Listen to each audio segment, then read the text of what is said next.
Hello. So today we're talking about the right questions to ask at the end of an interview as an interviewee. When you're asked, do you have any questions? If you check the internet, you see that there are a wide range of questions you can be asking your interviewers.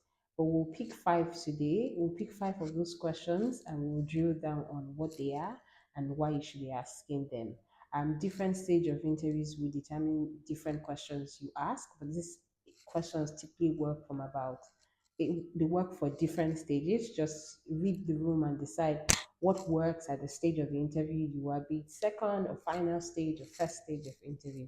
So first, the first one is, what's the company culture like? I typically tell interviewees that that question is really not the best way to find out what the company culture is like.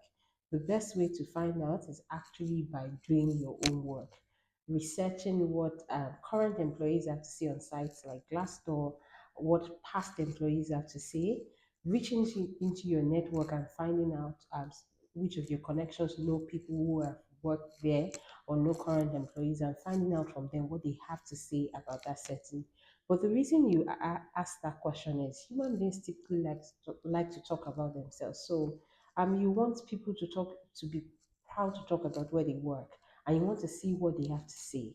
So when I ask, what's the culture like working at the organization? I'm asking because I want to see what you have to say, what's your point of view, what's your perception. And sometimes you can't remove that people might choose not to tell the truth, but still you ask so you can get your interviewer's point of view. And then you can compare what your interviewer tells you with the homework you do and see if they align. If they are in alignment, then you can truly know this is what they do, this is what their values are like. If they are not in alignment, you can do deeper research to know maybe there's something wrong.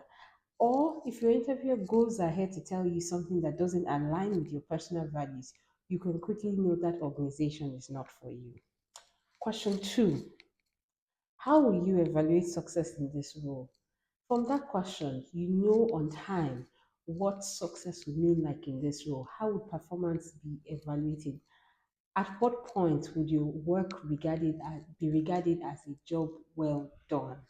What will it take you to move from the current level of acceptable work to exceptional work in this role? That's why you ask this question.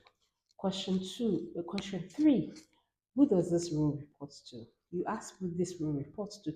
A lot of job descriptions would actually have information of who the job reports to, but then you also want to ask your interviewer so that you can know if this role is reporting to just one person or you'll be having a dotted reporting line into another person. So you just know what the management structure for this role is and if it works, if it's in line with what you're currently looking for or the level of reporting you want to be at. Some people want to report to the CEO, some people want to report to an ED, some people want to report to an head of department at different stages in their career. So you just have this answer by asking this question. Number four, how did I do in this interview? You want to ask that question because you want to have an idea of what your interviewers feel. Um, if you're the kind of person that is very patient with studying people throughout the course of interviews, there's a possibility that you're able to read from people's response expressions on how you've done. But then, if you're sitting in a room with a very professional interviewer, if you're on the call with a very professional, it's very possible that you're not also able to read their expressions and everything is kept clean and tidy. You want to ask this question because you want to hear from your interviewers what they feel about the answers you've given, or if there's something they feel you could have said better or done better, or if they're just very delighted with what you said.